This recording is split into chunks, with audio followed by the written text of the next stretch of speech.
केंद्र में जो सत्ता में बैठे हैं वो भ्रष्टाचार कर रहे हैं, उस पर कोई कार्रवाई नहीं हो रही है, कोई जांच नहीं हो रही है।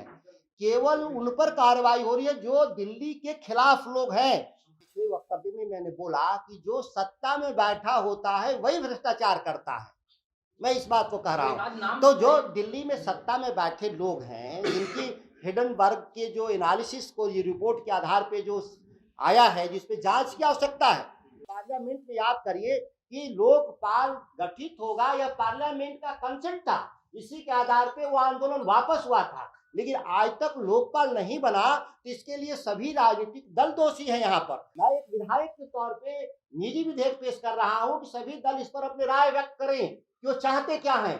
लेकिन यहाँ पिक एंड चूज की पॉलिसी है। जो सत्ता में है, जिसके पास ज्यादा संभावना है भ्रष्टाचार का, वो बच जा रहा है, और जो विपक्ष में है, जिसके पास संभावनाएं कम है, उसको सीबीआई ईडी पकड़ रही है। यही तो मैं कह रहा हूँ। हिडनबर्ग की रिपोर्ट आने के बाद लगातार इस सरकार पर सवाल उठ रहे हैं और इतने सवाल उठने के बावजूद भी मोदी सरकार ऐसा लग रहा है कि अडानी को बचाने के लिए जेपीसी का गठन नहीं कर रहे। हालांकि पिछले भी कई सरकारों ने जेपीसी का गठन नहीं किया था, लेकिन 6 बार जेपीसी का गठन हो चुका है। और जब जब जेपीसी की कार्रवाई होती है तो आपको बता दें कि उसमें प्रधानमंत्री जी से भी सवाल पूछा जा सकता है। बीपी सिंह के समय भी हुआ था, मनमोहन सिंह के भी समय हुआ था, और उससे पहले एक बार जब बीजेपी का कार्यकाल था उस समय भी हुआ था। कहा जाता है कि जब जेपीसी की रिपोर्ट आती है तो सरकारें गिर जाती हैं, लेकिन ये सरकार जेपीसी की समिति जो है वो नहीं बैठा रही है और उस पर हिडनबर्ग का अलग अलग रिपोर्ट आ रहा है। पहले जो है वो हिडनबर्ग की रिपोर्ट आई तो कहा गया कि देश पर अटैक है, लेकिन अब इंडियन एक्सप्रेस ने एक रिपोर्ट निकाली है और रिपोर्ट में वो कह रही है कि कई ऐसी कंपनियां जो अडानी के साथ में हैं, जिसमें इलेरा का नाम आ रहा है। इलेरा ने इसरो और डीआरडीओ का कई रक्षा सौदा किया है, और उसके अलावा जो अंबुजा सीमेंट है, जिसको कहा जा रहा था कि ये अडानी की कंपनी है, उस पर भी अब कहा जा रहा है कि अंबुजा सीमेंट का मालिक कोई और है। उनका असली टाइटल भी, लास्ट टाइटल अडानी जरूर है, लेकिन उसका असली मालिक जो है वो कोई और है। यानी पूरे मसले में देखें तो डीआरडीओ और इसरो ने जो रक्षा सौदा दिया है, जिस कंपनी को दिया है, उस कंपनी का मालिक कौन है, इस पर इंडियन एक्सप्रेस की रिपोर्ट है। इसके अलावा कई विदेशी न्यूज एजेंसियां ने भी जो है इस पर रिपोर्ट लिखा है। लेकिन इस पूरे मसले पर मोदी सरकार जो है वो एक तरह से ऐसा लग रहा है कि बैकफुट पर खेल रही है और मोदी सरकार उसको जवाब नहीं देना चाहती है, और जिसके कारण आज हमने ये सवाल जो है वो सुधाकर सिंह, जो बिहार सरकार में कृषि मंत्री थे, उनसे भी पूछा। और हमने कहा कि क्या सरकार जेपीसी के मांग को लेकर के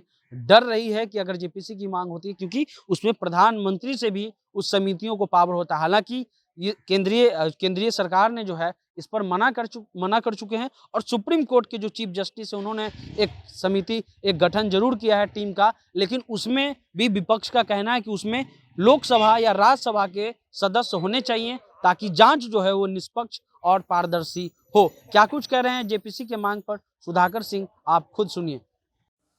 तो केंद्र में जो सत्ता में बैठे हैं वो भ्रष्टाचार कर रहे हैं, उस पर कोई कार्रवाई नहीं हो रही है, कोई जांच नहीं हो रही है। केवल उन पर कार्रवाई हो रही है जो दिल्ली के खिलाफ लोग हैं, जो उनके विपक्ष में लोग हैं, उन पर यह कार्रवाई हो रही है, एक पक्षीय कार्रवाई हो रही है। इसकी मैं बात कर रहा हूँ, इसीलिए आम सहमति वापस होना चाहिए। एक सवाल है कि इंडियन एक्सप्रेस का एक रिपोर्ट आया है जी, उसमें कहा गया कि इलारा नामक कंपनी को डीआरडीओ और इसरो ने एक तरह से रक्षा मामले में टेंडर दिया है।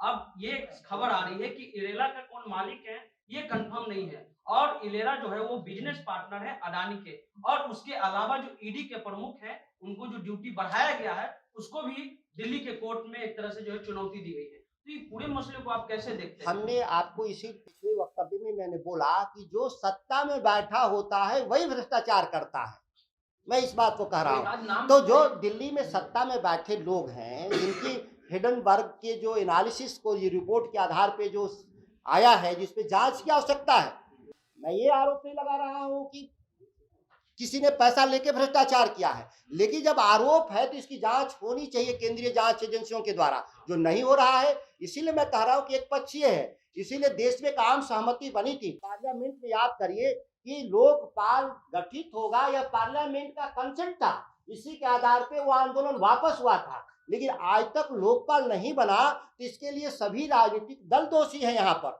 मैं इसीलिए विधायिका, याद करिए, मैं पार्टी के तौर पे नहीं, मैं एक विधायक के तौर पे निजी विधेयक पेश कर रहा हूं कि सभी दल इस पर अपनी राय व्यक्त करें कि वो चाहते क्या हैं। लेकिन यहाँ पिक एंड चूज की पॉलिसी है, और पिक एंड चूज कैसे हम पकड़ रहे हैं? जो विपक्ष में है, जो सत्ता में है, जिसके पास ज्यादा संभावना है भ्रष्टाचार का, वो बच जा रहा है, और जो विपक्ष में है, जिसके पास संभावनाएं कम है, उसको सीबीआई ईडी पकड़ रही है। यही तो मैं कह रहा हूँ।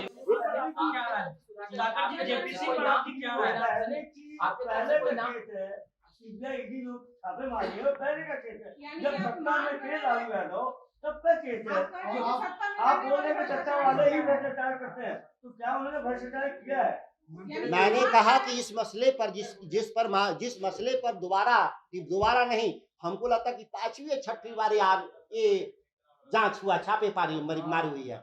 एक एफआईआर पे ये 5वीं या 6वीं बार एफआईआर छापेमारी हो रही है। तो भाई एक ही एफआईआर पे 6 बार जांच होगा? नहीं ऐसे देखिए, इसके एक प्रोसेस है, सेट पैटर्न है। देखिए, मैं कानून की बात कर रहे हैं हम लोग ना, उनकी मर्जी से नहीं चलेगा ना, किसी की मर्जी, मेरे मर्जी से भी नहीं चलेगा, लेकिन सीबीआई और जांच एजेंसियों की भी मर्जी से नहीं चलेगा। कानून कहता है कि एक बार जब आप कोर्ट से बेल ले लेते हैं तो उसके बाद ट्रायल शुरू होता है, और कोई भी आपके पास नया साक्ष्य आप कोर्ट को दीजिएगा, आप वापस वहां पे नहीं चले आइएगा उसी अभियुक्त के पास, ऑलरेडी वो बेल पर है। आप कोर्ट न्याय करेगा, पनिश करेगा, उसको सभी को मान्य है। जेपीसी पर सुधाकर सिंह का क्या है? क्योंकि जेपीसी को जो पावर होता है वो प्रधानमंत्री से भी पूछताछ कर सकता है, तो क्या ये सरकार नहीं चाहती है कि जेपीसी, क्योंकि 6 बार बैठ चुकी है, 3 बार सरकार जा चुकी है, चाहे वो बीपी सिंह हो, चाहे अटल बिहारी जी हो, या उसके अलावा मैंने कहा कि जो सत्ता में आ जाते हैं, जो विपक्ष में थे, वो चाहते हैं कि जेपीसी बने। जो सत्ता में आ जाए, वही दल अगर सत्ता में आ जाता है तो कहता है जेपीसी नहीं बनेगा। यह तो मैं आरोप सभी राजनीतिक दलों पे मैं लगाया हूं। इसीलिए विधायिका के भीतर बहस होना चाहिए, रिकॉर्डेड बहस होना चाहिए कि किसका क्या ओपिनियन है। कल जाके मुकर न जाए। मान लीजिए मैं आज विपक्ष में हूं और मैं कह रहा हूं कि ईडी और सीबीआई के अधिकार जब्त हो जाएं, और कल के दिन जनता हम ही को सरकार बनाने का अवसर दे दे, और कल हम उसी का दुरुपयोग कर दें। तो लेकिन जब रिकॉर्डेड विधानसभा में आप बोलते हैं, पार्लियामेंट में बोलते हैं, और रिकॉर्डेड माना जाता है, इसीलिए मैं चाहता हूं बहस करके सभी राजनीतिक दल अपने बात को रख दें कि क्या चाहते हैं लोग, सर्वानुमति बनाएं, क्योंकि यह सर्वानुमति के ही जरिए मिला था अधिकार, आम सहमति, और आज सर्वानुमति टूट चुका है। यह एक तरह से केंद्रीय सरकारों के हथियार के रूप में जांच एजेंसियों का दुरुपयोग हो रहा है। यह देश के आम जनमानस तक बात जा चुकी है, इसीलिए मैं इस विधेयक को ला रहा हूं। आपने सुधाकर सिंह को सुना, जनता जंक्शन आप देख रहे हैं।